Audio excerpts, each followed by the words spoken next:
BBC বাংলায় এখনকার প্রধান খবর। ইউক্রেনের আজভস্টাল ইস্পাত কারখানায় আটকে পড়া লোকজনকে উদ্ধারের লক্ষ্যে চলছে জোর প্রচেষ্টা। 2 বছর করোনার বিধিনিষেধের পর বাংলাদেশে ঈদ ফিরে পেয়েছে আগের চেহারা। কেমন চলছে এই উৎসব?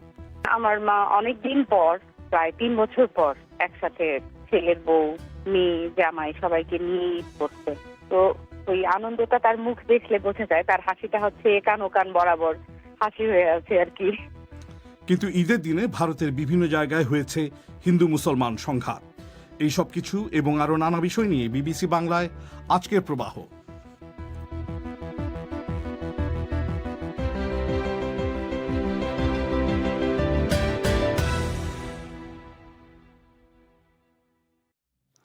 বিবিসি বাংলার সন্ধেবেলার আয়োজন প্রবাহ শর্টওয়েভ ছাড়াও প্রচারিত হচ্ছে এফএম তরঙ্গে বাংলাদেশে প্রধান 10টি শহরে, আর ইন্টারনেটে এই অনুষ্ঠানটি লাইভ প্রচারিত হচ্ছে bbcbangla.com ওয়েবসাইট থেকে। প্রবাহর আজকের আয়োজনে আপনাদের সবাইকে সাদর আমন্ত্রণ জানাচ্ছি আমি মাসুদ হাসান খান। আর শুরুতেই আপনাদের জানাচ্ছি ঈদ উল ফিতরের শুভেচ্ছা। একটু আগেই যেমনটা শুনছিলেন, ইউক্রেনের মারিউপোল শহরের আজভস্টাল ইস্পাত কারখানার ওপর রাশিয়া যখন হামলা অব্যাহত রেখেছে, তখন সেখানে আটকে পড়া বেসামরিক লোকজনকে উদ্ধারের প্রচেষ্টাও চলছে। ওই শহরে রুশ হামলার বিরুদ্ধে শেষ প্রতিরোধ রয়েছে বিশাল এই কারখানায়। ওদিকে ফ্রান্সের প্রেসিডেন্টের মতো বিশ্ব নেতারা এখনও চেষ্টা করছেন এই সংঘাত থামানোর লক্ষ্যে প্রেসিডেন্ট পুতিনের সাথে আলাপ আলোচনা করতে, কিন্তু ফল দেখা যাচ্ছে সামান্যই। এসব খবরের দিকে নজর রাখছিলেন সহকর্মী মোয়াজ্জেম হোসেন। তিনি এখন আমার সঙ্গে স্টুডিওতে। মোয়াজ্জেম, আজভস্টাল ইস্পাত কারখানা 2 মাসেরও বেশি সময় ধরে বহু বেসামরিক মানুষ লুকিয়ে রয়েছেন। এদের কিছু অংশকে সরিয়ে নেওয়া সম্ভব হয়েছে। মুখোমুখি যুদ্ধের মধ্য থেকে বাকিদের নিরাপদে বের করে আনার জন্য আজ ঠিক কী ধরনের চেষ্টা চলছে? মাসুদ, আপনি যেটা বলছিলেন যে আজভস্টাল ইস্পাত কারখানার কম্পাউন্ড থেকে এই উদ্ধার অভিযানের চেষ্টা চলছে কয়েকদিন ধরে, এবং সেটা জাতিসংঘ এবং রেড ক্রসের তত্ত্বাবধানে। গতকাল সেখান থেকে 100 জনের একটি দলকে উদ্ধার করা হয়েছিল, কিন্তু তারপরই নাকি সেখানে রুশ বাহিনী আবার নতুন করে আক্রমণ চালায়। তবে এই আক্রমণ সত্ত্বেও জাতিসংঘ এবং রেড ক্রস আশা করছে আজকে আরও কিছু লোককে উদ্ধার করা যাবে। এই বিশাল ইস্পাত কারখানা এলাকায় মাটির নিচে যেসব সুড়ঙ্গ আছে সেখানে নাকি শত শত ইউক্রেনিয়ান যোদ্ধা এখনও লুকিয়ে আছেন।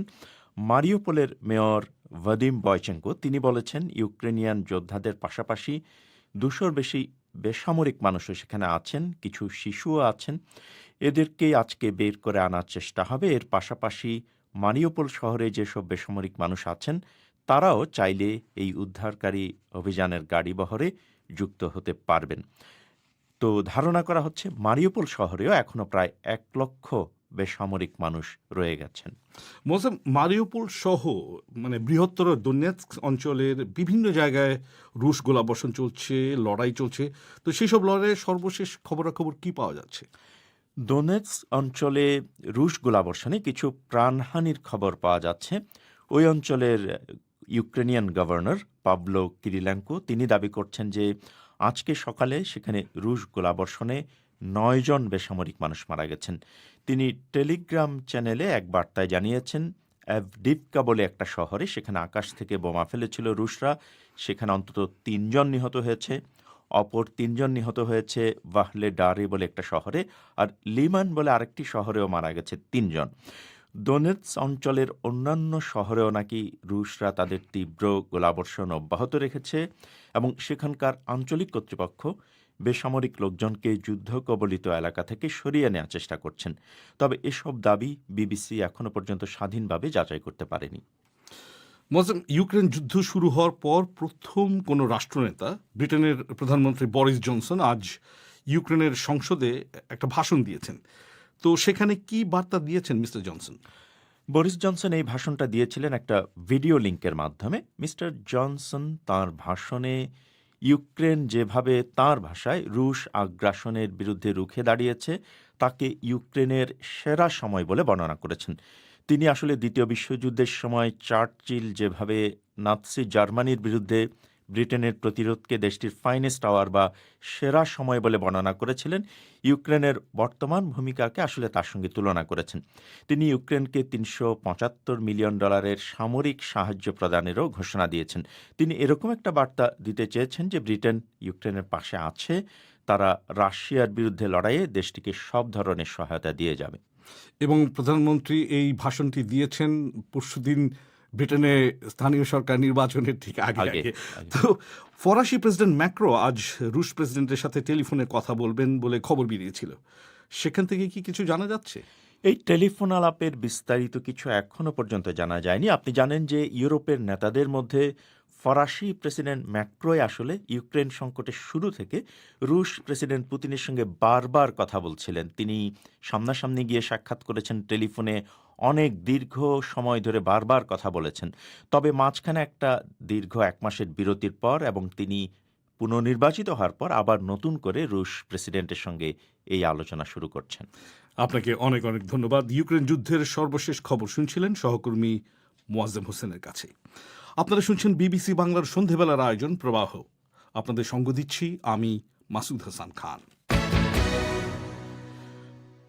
করোনা মহামারীর কারণে গত 2 বছর কোথাও সীমিত আকারে, কোথাও বা কঠোর বিধিনিষেধের মধ্যে বিশ্বব্যাপী পালন করা হয়েছে মুসলমানদের প্রধান ধর্মীয় উৎসব ঈদ উল ফিতর।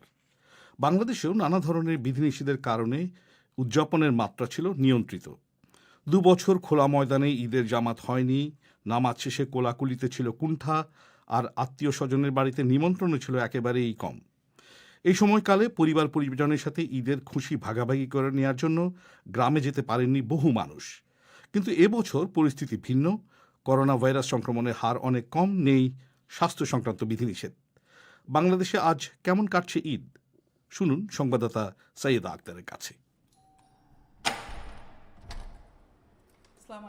ঢাকার শ্যামলীর বাসিন্দা রোকেয়া বেগম আর জাহাঙ্গীর আলমের সংসার 56 বছরের।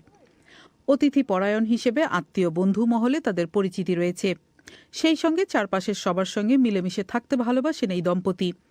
কিন্তু কোভিডের কারণে গত 2 বছর সামাজিক কর্মকাণ্ড প্রায় বন্ধ থাকায় তাদের ঈদ কেটেছে নিরানন্দ। কিন্তু এবছর ঈদগায় নামাজ পড়তে যেতে পেরে মিস্টার আলম খুবই আনন্দিত। আমি অনেকদিন পরে ফাঁকা মাঠে নামাজ পড়লাম, এই জন্য আমার খুব ভালো লাগলো। গত 2 বছর আমরা তো খুব কষ্টের মধ্যে আমরা ঈদ পার করেছি, সময় পার করেছি। যাওয়া 2 বছর তো যাওয়া পুরাটাই বন্ধ ছিল, কিন্তু আজকে ঈদের জামাতে গিয়ে আমি খুব আনন্দ পাইলাম। এদিকে সকাল থেকে চুলায় রান্না চাপিয়েছেন রোকেয়া বেগম। বাড়িতে অতিথি আসবে, তাই তৈরি হচ্ছে পোলাও, মাংস আর মিষ্টান্নের কয়েক পদ। সেজন্য তাড়াহুড়া চলছিল রান্নাঘরে।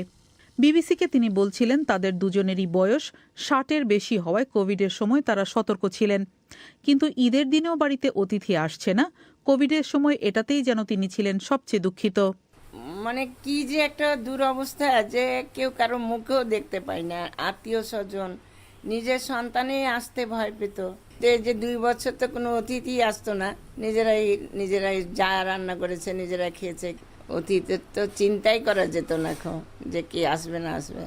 এখন আল্লাহর রহমতে এখন সব বিপদ কেটে গেছে, এখন সবাই সবার বাসায় যাচ্ছে।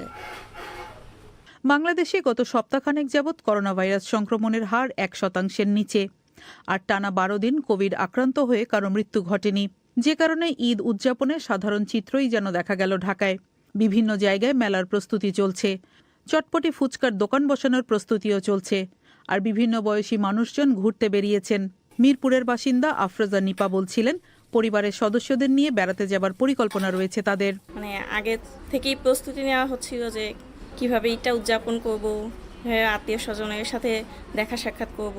যেমন আত্মীয় স্বজন আমাদের বাড়িতে আসছে, আমরাও প্রস্তুতি নিয়েছি তাদের বাসায় যাব, তাদের সাথে দেখা সাক্ষাৎ করব।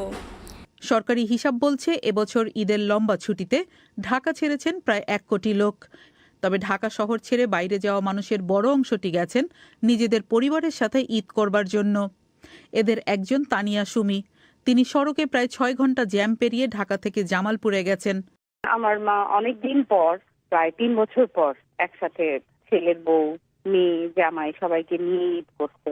তো ওই আনন্দটা তার মুখ দেখলে বোঝা যায়, তার হাসিটা হচ্ছে একান ওকান বরাবর হাসি হয়ে আছে আর কি।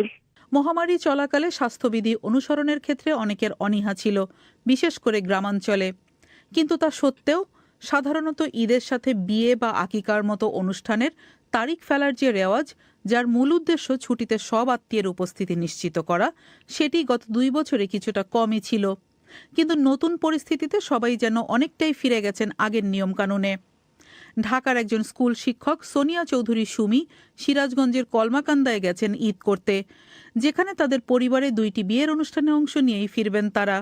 যৌথ পরিবারের যে অংশগুলা বাইরে থাকে তারা সবাই তখন ফেরত আসে এবং সেটাকে কেন্দ্র করে গ্রামাঞ্চলে বিয়ে বা আকিকা বা মুসলমানি এই উৎসবগুলা ঠিক করা হয় আর কি।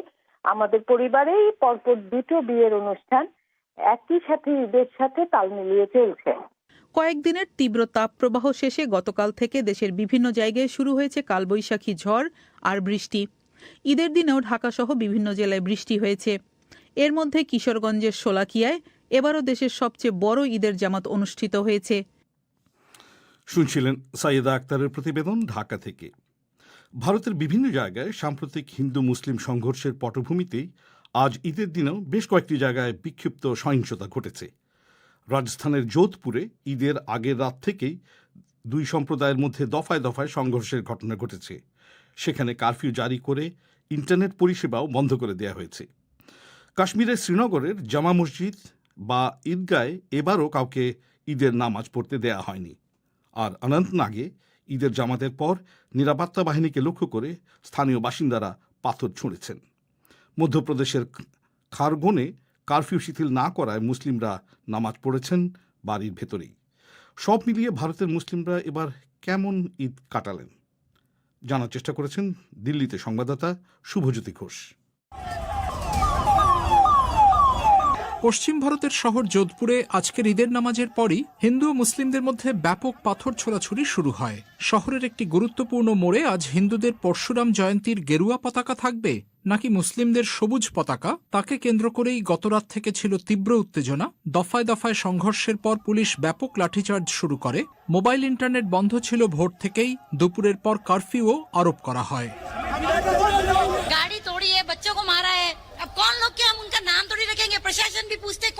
যোধপুরে 2 ধর্মের লোকজনই জানাচ্ছেন তাদের বাড়িঘরে হামলা চালানো হয়েছে, গাড়ি ভাঙচুর করা হয়েছে। হামলাকারীদের তারা চিনতে পারেননি ঠিকই, কিন্তু সিসিটিভি দেখে এদের শনাক্ত করে দ্রুত ব্যবস্থা নেওয়ার দাবি জানিয়েছে দুপক্ষই। রাজস্থানের মুখ্যমন্ত্রী অশোক গেহলটের নিজের শহর যোধপুর, সেখানে এই পরিস্থিতি তাঁকেও বিড়ম্বনায় ফেলেছে। राजस्थान की और मारवाड़ की परंपरा रही है, सभी समाज के सभी धर्मों के लोग। মারওয়ারি সংস্কৃতি যেখানে সব ধর্মের সব উৎসব মিলেমিশে পালন করার কথা বলে, সেখানে ঈদের সময় এই সহিংসতার তীব্র নিন্দা জানান তিনি।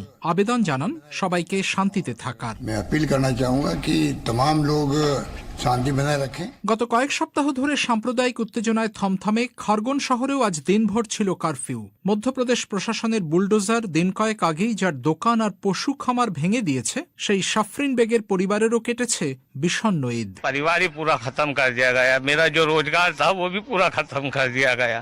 सर मेरे मवेशियों को पुलिस प्रशासन ने भगा दिया गया, छोड़ दिया। কাঁদতে কাঁদতে 4 সন্তানের এই পিতা বলছিলেন প্রায় $1,2 টাকার গরু মোষ বকরি ছিল তার খামারে। প্রশাসন 1 মিনিটও সময় না দিয়ে সব তুলে নিয়ে গেছে মিথ্যা দাঙ্গাকারীর অপবাদ দিয়ে। কি করে ঈদ আর ভালো কাটবে? তার স্ত্রী পারভিনও বলেন, এই জিনিস যেন আর কারো সঙ্গে না করা হয়। এবারের ঈদে আমাদের জীবনে কোনো খুশি নেই। हमारे साथ जो हुआ ना किसी और के साथ ना किया जाए। ईसा के साथ होता था जो भी मतलब खुशी होती थी, उस तरह इस बार खुशी नहीं हमें हासिल हुई है। ভারত শাসিত কাশ্মীরে শ্রীনগরের ঈদগাহ বা জামা মসজিদে এবছরও নামাজ পড়ার অনুমতি দেওয়া হয়নি। দক্ষিণ কাশ্মীরের অনন্তনাগে ঈদের নামাজ পড়ে উঠে স্থানীয় যুবকরা সেনা ও পুলিশকে লক্ষ্য করে পাথর ছুঁড়েছে। अल्हम्दुलिल्लाह, अल्लाह ताला का लाख लाख शुक्र है कि हम कोविड जैसी बीमारी से बाहर निकले और आज तकरीबन मेरे ख्याल से 2-3 साल के बाद ऐसा मार्केट लगा। তবে কোভিডের শেষে 2 বছরেরও বেশি পর অবশেষে যে বাজার আবার চালু হয়েছে, লোকজন ঈদের মরশুমে স্বাভাবিক কেনাকাটা করছেন, তার জন্য আল্লাহকে কৃতজ্ঞতা জানান শ্রীনগরের ব্যবসায়ী আফজাল গনি। इकोनॉमिक हालात सब कुछ बेकार थे, तो अब काफी हद तक ঈদের ঠিক আগে উত্তরপ্রদেশের শত শত মসজিদ আর মন্দির থেকে অসংখ্য লাউডস্পিকার খুলে নিয়েছিল যোগী আদিত্যনাথ সরকার। তারপরও নির্বিঘ্নে ঈদ করতে পারার জন্য মুখ্যমন্ত্রীকেই ধন্যবাদ জানান গাজিয়াবাদের মুসলিমরা। बिल्कुल बहुत बढ़िया मन रही है और योगी जी का हम धन्यवाद कहना चाहते हैं कि शांतिपूर्ण हर काम हो रहा है और अल्लाह का शुक्र है कि बहुत ही जिसे कहते हैं कि दिल खुश हो गया। योगी जी का भी बहुत बहुत शुक्रिया अदा करना चाहता हूँ कि ईद के मुबारक दिन के लिए पूरे प्रदेश में बहुत अच्छा उन्होंने। কংগ্রেস অবশ্য বলছে উত্তরপ্রদেশে ভোট মিটে গেছে বলেই সেখানে আর দাঙ্গা নেই, বরং সামনে যেখানে ভোট সেই রাজস্থান, মধ্যপ্রদেশ বা কর্ণাটকেই এখন নজর দাঙ্গাবাজ বিজেপির। আমি বাংলাদেশে और विश्व भर सबको बांग्ला का ओर से ईद मुबारक कहना चाहूंगी। बंगाल में जैसे यूनिटी है और कोई जगह में हिंदुस्तान में नहीं है। এদিকে 2 বছর পর আজ ঈদের নামাজ হয়েছে কলকাতার রেড রোডেও। পশ্চিমবঙ্গের মুখ্যমন্ত্রী মমতা ব্যানার্জি সেখানে উপস্থিত জনতার কাছে অঙ্গীকার করেছেন দেশের সাম্প্রদায়িক পরিবেশ ভালো নয় ঠিকই, কিন্তু তিনি যতদিন বেঁচে থাকবেন ততদিন তাদের জন্য লড়াই জারি রাখবেন। एक परिस्थिति में भी मैं वादा करती हूँ जब तक जिंदा रहेंगे हम लड़ते जाएंगे। এই ছিল শুভজ্যোতি ঘোষের প্রতিবেদন দিল্লি থেকে। পশ্চিমবঙ্গের একজন হিন্দু ধর্মাবলম্বী গত 25 বছর ধরে ঈদগায় গিয়ে ঈদের নামাজ আদায় করছেন। সে সম্পর্কে শুনবেন এই অনুষ্ঠানে একটু পর। তবে তার আগে বাদবাকি বিশ্বের কিছু খবর শাকিল আনোয়ারের কাছে। ইটালির প্রধানমন্ত্রী মারিও দ্রাগি জ্বালানির ক্রমবর্ধমান মূল্য বৃদ্ধির ব্যাপারে পদক্ষেপ নিতে ইউরোপীয় ইউনিয়নের প্রতি আহ্বান জানিয়েছেন। তিনি বলেন, এই মূল্য বৃদ্ধির ফলে ইউরোপ মহাদেশে খাদ্য সংকট দেখা দিতে পারে। তিনি বলেন, রাশিয়া ইউক্রেন যুদ্ধ ইউরোপে খাদ্য এবং সারের প্রাপ্যতা কমিয়ে দিয়েছে। মিস্টার দ্রাগি বলেন, ইইউতে কোভিড-19-এর প্রতিক্রিয়া কাটিয়ে ওঠার জন্য যেসব প্রকল্প নেওয়া হয়েছিল সেগুলোকে এখন ইউক্রেন যুদ্ধ এবং জ্বালানির মূল্য বৃদ্ধির প্রতিক্রিয়া মোকাবেলার জন্য কাজে লাগানো দরকার। বৃহৎ তেল কোম্পানি বিপি এবছরের প্রথম 3 মাসে $2040 কোটি লোকসানের কথা ঘোষণা করেছে। বলা হচ্ছে, ইউক্রেনে মস্কোর অভিযানের পর প্রতিষ্ঠানটি রুশ তেল কোম্পানি রোজনেফট এবং অন্যান্য রুশ ব্যবসা প্রতিষ্ঠানের অংশীদারিত্ব ত্যাগ করার সিদ্ধান্তের ফলেই এই লোকসান হয়েছে। যুদ্ধ শুরুর আগে বিপির হাতে রোজনেফটের প্রায় 20% মালিকানা ছিল, যার প্রধান হচ্ছেন রুশ ধনকুবের ইগর সেচিন। যুক্তরাষ্ট্রে যে রুলিংয়ের ফলে গর্ভপাত বৈধ হয়েছিল তা সুপ্রিম কোর্ট খারিজ করে দিচ্ছে বলে একটি ফাঁস হওয়া গোপন দলিলে আভাস পাওয়ার পর আদালত ভবনের সামনে এর পক্ষে বিপক্ষে বিক্ষোভ হচ্ছে। ফাঁস হওয়া খসড়া দলিলটিতে বলা হয়, রো বনাম ওয়েড নামে পরিচিত 5 দশকের পুরনো ওই রায়টি অত্যন্ত দুর্বল যুক্তির ওপর ভিত্তি করে দেয়া। অনলাইনে দলিলটি ফাঁস হবার কিছু পরই শত শত লোক জড়ো হয়ে এ ব্যাপারে ক্ষোভ প্রকাশ করতে থাকে। ওই আইনটি বাতিল হলে যুক্তরাষ্ট্রের 22টি অঙ্গরাজ্যে তাৎক্ষণিকভাবে গর্ভপাত বেআইনি হয়ে যাবে। সুপ্রিম কোর্টে এখন রক্ষণশীল বিচারপতিদের সংখ্যাগরিষ্ঠতা রয়েছে এবং তারা জুলাই মাসে চূড়ান্ত সিদ্ধান্ত নেবেন বলে মনে করা হচ্ছে। সোমালিয়ার রাজধানী মোগাদিশুর উত্তর পূর্বে আফ্রিকান ইউনিয়নের শান্তিরক্ষীদের একটি সেনা ক্যাম্পে ভারী অস্ত্রে সজ্জিত জিহাদি যোদ্ধারা আক্রমণ চালিয়েছে। এতে কতজন হতাহত হয়েছে তা স্পষ্ট নয়। ভোরবেলা ওই ক্যাম্পে থাকা বুরুন্ডি সৈন্যদের ওপর আক্রমণ চালানো হয়। সেখান থেকে প্রচণ্ড গোলাগুলির খবর পাওয়া গেছে এবং প্রত্যক্ষদর্শীরা বলছেন হেলিকপ্টার থেকেও গুলিবর্ষণ করা হচ্ছে। ইসলামী জঙ্গি গ্রুপ আল শাবাব এক বিবৃতিতে বলেছে তারা ওই ঘাঁটিটির পূর্ণ নিয়ন্ত্রণ নিয়েছে, তবে স্বাধীন সূত্রে এই দাবি নিশ্চিত করা যায়নি। মানবাধিকার সংস্থা অ্যামনেস্টি ইন্টারন্যাশনাল বলছে, গত অগাস্ট মাসে তালেবান আফগানিস্তানে ক্ষমতা দখলের পর সে দেশের 80 জন সংবাদকর্মীকে আটক কিংবা নির্যাতন করা হয়েছে।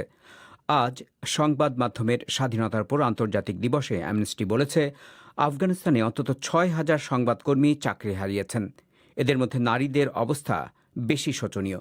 চীনের অনলাইনে কেনাবেচার প্ল্যাটফর্ম আলিবাবার মালিকের নামের সাথে মিল রয়েছে এমন এক ব্যক্তির গ্রেফতারের খবর ছড়িয়ে পড়ার পর শেয়ার বাজারে সে দেশের সবচেয়ে বড় ওই প্রতিষ্ঠানের শত শত কোটি ডলার লোকসান হয়েছে। চীনের রাষ্ট্রীয় সংবাদ মাধ্যমের খবরে হ্যাংজাও থেকে মিস্টার মা নামের একজনকে আটকের খবর প্রকাশ হওয়ার পর হংকংয়ের শেয়ার বাজারে আলিবাবার শেয়ারের দর 10 ভাগ পড়ে যায়। আলিবাবার প্রতিষ্ঠাতার নাম জ্যাক মা। এর সদর দফতরও ওই হ্যাংজাও শহরে। পরে এই বিভ্রান্তি দূর করার পর শেয়ারের মূল্য আবার বেড়ে যায়। শাকিল আনোয়ার। ঈদের সময় ভারতের নানা প্রান্ত থেকে যখন সহিংসতার খবর আসছে, তার মধ্যেই আজ পশ্চিমবঙ্গের এক হিন্দু ধর্মাবলম্বী ঈদগায় গিয়ে তার নামাজ আদায় করেছেন, যেরকমটা তিনি করে আসছেন গত 25 বছর ধরে। কলকাতার রেড রোডে ঈদের যে সবথেকে বড় জমায়েত হয় সেখানে নামাজ পড়তে এসেছিলেন উদয়ন মৈত্র নামে ওই কলেজ অধ্যাপক। প্রতি ঈদেই তিনি যেমন নামাজ পড়েন, তেমনি ক্রিসমাসের সময় রাতে যান চার্চে, আবার দুর্গাপূজায় অঞ্জলিও দেন। মিস্টার মৈত্রের সঙ্গে কথা বলেছেন কলকাতায় আমাদের সংবাদদাতা অমিতাভ ভট্টশালী। सारी चीजें अल्लाह पैदा करता है, न कोई देवी, न देवता, न ठाकुर, न पूजा वाले, न और कोई खुदा, न पीर, न बाबा, न बोबू। सबों को तहे दिल से ईद की मुबारकबाद पेश करते हैं। মঙ্গলবার সকালে রেড রোডে ঈদের নামাজের পরে যখন খুতবা দেওয়া হচ্ছিল তখনই ঈদের শুভেচ্ছা জানাচ্ছিলেন উদয়ন মৈত্র। পশ্চিমাঞ্চলীয় শিল্প শহর দুর্গাপুর থেকে নিয়ম করে ঈদের দিন এখানে এসে নামাজ পড়েন ম্যানেজমেন্টের অধ্যাপক মিস্টার মৈত্র। মাঝের 2 বছর কোভিডের কারণে এই জমায়েত বন্ধ ছিল, কিন্তু ছোট একটি মসজিদে গিয়ে ঠিকই নামাজ পড়ে এসেছেন তিনি। ঈদের নামাজ যেমন তিনি পড়েন, আবার একই সঙ্গে ব্রাহ্মণ সন্তান মিস্টার মৈত্র গায়ত্রী মন্ত্র জপ করতে পারেন। আজকে যখন রেড রোডে গেলাম, আমি যেরকম বললাম আর কি, যে আল্লাহু আকবার, আল্লাহু আকবার, লা ইলাহা ইল্লাল্লাহ, আল্লাহু আকবার, আল্লাহু আকবার, ওয়ালিল্লাহু আলহাম। জন্মসূত্রে আমি বাঙালি, ধর্মসূত্রে হিন্দু এবং ব্রাহ্মণ। তো আমাকে যদি জিজ্ঞেস করেন আমিও বলতে পারবো। গায়ত্রী যদি কেউ জিজ্ঞেস করে, ওং ভূর্ভুবস্সুঃ তস্মাৎ ভর্গো দেবস্য ধীমহি ধিয়ো ইয়ো ন প্রচোদয়াৎ। একজন হিন্দু, তারও উপরে ব্রাহ্মণ হয়ে কিভাবে ইসলামের দিকে আকৃষ্ট হলেন উদয়ন মৈত্র?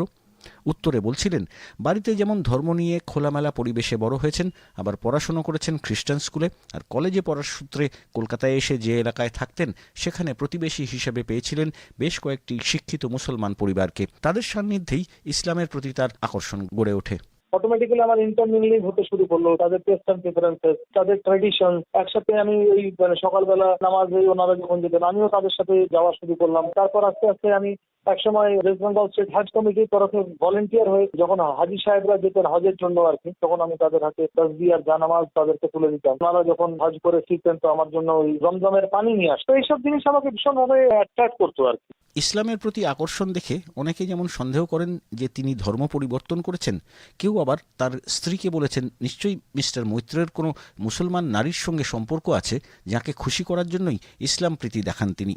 আমার মিস্টারের সাথে হয়েছে, তাকে বলা হয়েছে যে আমার স্কুল ডেজ বা কলেজ লাইফে আমার কারো কোনো মুসলিম কমিউনিটির মেয়ের সাথে, মহিলার সাথে হয়তো আমার কোনো অ্যাফেয়ার ছিল, বা আমার হয়তো এখনো still at this age, right now I am 45 plus. তো আমার 1977 is my date of birth. তো 45 প্লাসেও আমার হয়তো কোনো এক্সট্রাম্যারিটাল অ্যাফেয়ার্স হয়ে থাকতে পারে, যেটার জন্য আমি এই শো অফটা করি তাকে প্লিজ করার জন্য আর কি। মেম সাহেবদের মতো ইংলিশ বলছেন ম্যাডামরা, বা সাহেবদের মতো উচ্চারণ করে কথা বলছেন স্যাররা, তারা হুইসপার করে বলছে দেখো দেখো এ কনভার্টেড আছে। বর্তমান সময়ে ভারতে যে ধর্মীয় অসহিষ্ণুতার পরিবেশ গড়ে উঠেছে তা পীড়া দেয় উদয়ন মৈত্রকে। তিনি বলছিলেন, হিন্দু হোক বা মুসলমান বা শিখ, সবার ধমনীতেই লাল রক্ত বইছে, আর সকলে একই পরিবেশ থেকে অক্সিজেন নিয়ে বেঁচে থাকেন। আমি তো নন পলিটিক্যাল পারসন, তো আমি বিশ্বাস করি যে মানবতা এবং সত্তর থেকে ভ্রাতৃত্বের থেকে বড় ধর্ম আর কিছু হয় না। একই বাতাবরণে থাকছে, একই নিঃশ্বাস প্রশ্বাস নিচ্ছে, তার শরীরের ধমনীতে একই রঙের রক্ত বইছে। সুতরাং এই বিভেদটা টেনে কি লাভ? আমি তো আমার কাছে এটা আমি কখনোই অমল দিইনি আর কি। আমি আমার যে মেসেজ সেটা আমি সবসময় ক্যারি ফরওয়ার্ড করার চেষ্টা করি আর কি। ঈদের নামাজের পরে উদয়ন মৈত্র বেরিয়েছিলেন তার পুরনো পরিচিত মুসলমান পরিবারগুলোর সঙ্গে দেখা করতে। এইসব পরিবারগুলোর গল্প বলতে গিয়ে মিস্টার মৈত্র বলছিলেন, অনেক বছর আগে তার বিয়ের সময় এইসব মুসলমান পরিবারগুলোর সদস্যরা বাস ভাড়া করে গিয়েছিলেন কলকাতা থেকে, আর এদের যাতে খাওয়ার সমস্যা না হয় তার জন্য হালাল মুরগির মাংস আর হালাল পাঁঠার মাংস রাখা হয়েছিল তার বিয়ের খাদ্য তালিকায়। শুনছিলেন অমিতাভ ভট্টশালীর প্রতিবেদন কলকাতা থেকে। বাংলাদেশের সমাজে অনেক নারী সন্তান নিতে আগ্রহী হচ্ছেন না। সন্তান নেওয়ার ক্ষেত্রে মানসিকভাবে নিজেদেরকে প্রস্তুত মনে করছেন না কেউ কেউ।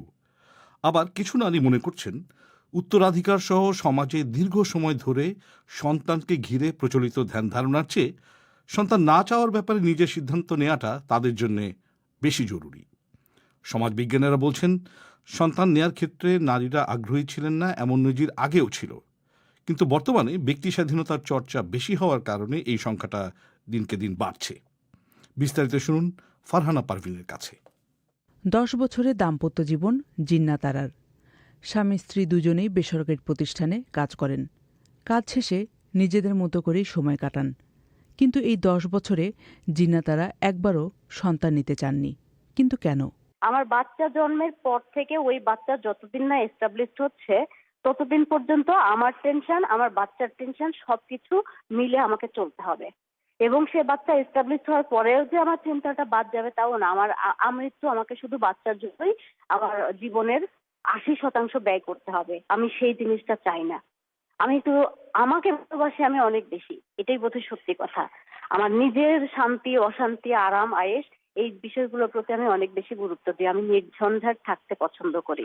তার এই সিদ্ধান্তকে প্রথম দিকে তার স্বামী আপত্তি জানিয়েছিলেন, কিন্তু এখন তিনি এই সিদ্ধান্তে একমত পোষণ করেছেন। তবে পিছু ছাড়েনি স্বামী এবং বাবার বাড়ির লোক, তারা মোটেই খুশি নন এই সিদ্ধান্তে। আর এইরকমই স্বামী, বাবার বাড়ি এবং আত্মীয় স্বজনের মতের বিরুদ্ধে যে আরেকটা দম্পতি সিদ্ধান্ত নিয়েছেন। এই নারী বলছেন 4 বছরের সংসার জীবন তাদের, কিন্তু তারা প্রথম থেকেই সিদ্ধান্ত নিয়েছেন সন্তান না নেয়ার। বাচ্চা ক্যারি করার জন্য যে মানসিক প্রস্তুতি সেটা আমার নেই। এটা নিয়ে আমি আমার হাজবেন্ডের সাথে আলোচনা করেছি যে কি করা যায়, সেও আমার সাথে একমত প্রকাশ করেছে। পরে আমরা একটা ডিসিশন নিয়েছি যে আমরা বাচ্চা নিব না। আমি আর আমার হাজবেন্ড যখন সিদ্ধান্ত নিই যে আমরা বাচ্চা নিব না এবং সেও আমার সাথে সহমত প্রকাশ করে, তখন আমার শ্বশুরবাড়ির দিক থেকে বিভিন্ন রকম সৃষ্টি হয়, তারা এটা নিয়ে বিরোধিতা করে। কিন্তু আমরা চিন্তা করলাম যে আমরা দুইজনই যেহেতু থাকবো একসাথে, আমরা দুইজনই যেহেতু বাচ্চা লালন পালন করব, আমরা প্রস্তুত না, সেহেতু আমার বাবার বাড়ির লোকজন বা আমার হাজবেন্ডের বাবার বাড়ির লোকজনের কথার উপর আমরা আর গুরুত্ব দিইনি। আমরা দুইজনই সিদ্ধান্ত অটল থেকেছি। শারীরিক নানা প্রতিবন্ধকতার কারণে মানুষ সন্তান নিতে চান না, আবার অনেকে নিজেদের ইচ্ছাই সন্তান নিচ্ছেন না। একজন নারী বিবিসিকে বলেছেন, উত্তরাধিকারের চিন্তা এবং শেষ বয়সে ছেলেমেয়েরা দেখবে এমন চিন্তা থেকেই অনেকে সন্তান নিতে চান, কিন্তু এই ক্ষেত্রে তার চিন্তা কিছুটা ভিন্ন। এই নারীর কথা আমার এক সহকর্মীর কণ্ঠে শোনানো হলো। আমার পরিবার থেকেই বলে, তোর এত টাকা পয়সা, তুই মারা গেলে কে খাবে? আমি তাদের বলি, যখন আমি মারা যাব তখন আমার আর কোনো দায়িত্ব থাকবে না কোনো কিছুর উপর, তাই সেটা নিয়ে ভাবি না। আর যতদিন বেঁচে আছি আমার খরচ বা শেষ বয়সে আমার চিকিৎসার জন্য যে খরচ, সেসব কাজে আমার টাকা লাগবে, সেজন্য সন্তান জন্ম দিতে হবে কেন? আর এখন তো আমরা দেখছি একজনের 5টা সন্তান থাকলেও বৃদ্ধ বয়সে বাবা মাকে একাই থাকতে হয়। সমাজবিজ্ঞানীরা বলছেন, বিয়ের সঙ্গে সন্তান জন্ম দেওয়াটাকে স্বাভাবিক প্রক্রিয়া হিসেবে দেখা হয়। সেখানে স্বামী বা পরিবারের একটা চাপ থাকে। নারী সেটা চাচ্ছে কি চাচ্ছে না সেটার গুরুত্ব থাকে না। কিন্তু সাম্প্রতিককালে দেখা যাচ্ছে নারীরা তাদের ইচ্ছা অনিচ্ছাকে প্রতিষ্ঠিত করতে পারছে, ফলে সন্তান না নেয়ার প্রবণতাও তরুণ প্রজন্মের মধ্যে বৃদ্ধি পাচ্ছে বলে সমাজ বিশ্লেষকরা বলছেন। ঢাকা বিশ্ববিদ্যালয়ের শিক্ষক জোবায়দা নাসরিন ব্যাখ্যা করছিলেন কি কি কারণে দম্পতিরা সন্তান নিতে চাচ্ছেন না। ইয়াং জেনারেশনের মধ্যে একটা পরিবর্তন হচ্ছে, তারা নিজেকে নিয়ে ভাবছে, তারা কি হলো, তারা জীবনী ব্যস্ততা নিয়ে ভাবছে, তারা ক্যারিয়ার নিয়ে ভাবছে, এবং তার চেয়ে বড় কথা তারা সম্পর্কগুলো বোঝার চেষ্টা করছে যে সন্তানের সঙ্গে এটি একটা আপনার দায়িত্বের বিষয় আছে, সেখানে ইকোনমিক সলভেন্সির বিষয় আছে, সেখানে সামাজিক নানা ধরনের সিকিউরিটি প্রশ্ন আসছে। তো এইগুলো এত কিছু সে নিতে পারবে কিনা। সুতরাং আমাদের শুধুমাত্র জন্ম দিয়ে যে তার দায়িত্ব শেষে টা না, তাকে কিন্তু বেশিরভাগ দায়িত্বই পালন করতে হচ্ছে সংসারে। তো একটা মেয়ে কিন্তু এখন এই বিষয়গুলো নিয়ে কিছুটা ভয় পাচ্ছে, কিছুটা সে অসমর্থতা নিজেকে মনে করছে, আর কেউ কেউ মনে করছে যে না, মাতৃত্বই নারী জীবনের আপনার বিয়ের মতো করে ডেস্টিনি না। সেটাকেও কিন্তু একটা রাজনৈতিক চ্যালেঞ্জের জায়গায় নিয়ে গেছে। সমাজ বিশ্লেষকরা বলছেন, বিবাহ বিচ্ছেদের হার বেড়ে যাওয়া, সম্পর্কের টানাপোড়েন থেকে বিষণ্ণতা, এ সব কিছুই নারীদের সন্তান নেয়ার ক্ষেত্রে চিন্তা করার ক্ষেত্র তৈরি করছে এবং একই সঙ্গে সিদ্ধান্ত নেয়ার ক্ষমতাও এনে দিচ্ছে। ফরহানা পারভিন, ঢাকা থেকে। এবার অধিবেশন শেষ করার আগে সংবাদ শিরোনাম আরেকবার। ইউক্রেনের আজভস্টাল ইস্পাত কারখানায় আটকে পড়া বেসামরিক লোকজনকে উদ্ধারের লক্ষ্যে চলছে জোর প্রচেষ্টা। 2 বছর করোনার বিধিনিষেধের পর বাংলাদেশে ঈদ উৎসব ফিরে পেয়েছে আগের চেহারা। আর ঈদের দিনে ভারতের বিভিন্ন জায়গায় হয়েছে হিন্দু মুসলমান সংঘাত। ইতালির প্রধানমন্ত্রী মারিও দ্রাগি জ্বালানির ক্রমবর্ধমান মূল্যবৃদ্ধির ব্যাপারে পদক্ষেপ নিতে ইউরোপীয় ইউনিয়নের প্রতি আহ্বান জানিয়েছেন। বিবিসি থেকে আমাদের পরবর্তী অনুষ্ঠান পরিক্রমা প্রচারিত হবে আজই বাংলাদেশ সময় রাত 10:30 আর ভারতে রাত 10টায়। এতে শুনবেন বিশেষ সাক্ষাৎকার। সেই অধিবেশন শোনার আমন্ত্রণ জানিয়ে এখনকার মতো বিদায় নিচ্ছি আমি মাসুদ হাসান খান। ধন্যবাদ বাংলা আয়োজনে সঙ্গ দেওয়ার জন্য।